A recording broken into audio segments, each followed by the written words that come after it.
আমি এটা কখনো স্বপ্নেও ভাবিনি যে একটা মমিকে এত কাছ থেকে পর্যবেক্ষণ করতে পারবো। কমন, এত ভয় পাওয়ার কিছু নেই। একটা ডেড বডিকে চাদর মুড়িয়ে দাও, ব্যাস। ওটা থেকে সাবধান থেকো।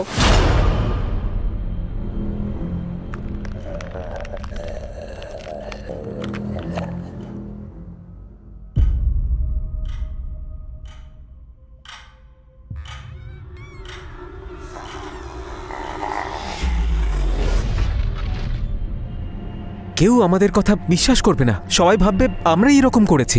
ওই অভিশাপ শেষ করার জন্য চক্রটাকে ভাঙতে হবে। বন্ধুরা, আমার মনে হচ্ছে ও আসছে।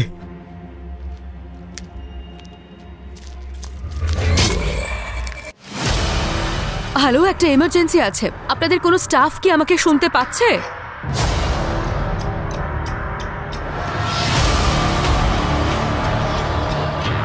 ট্রেসি, কি হয়েছেটা কি তোমার?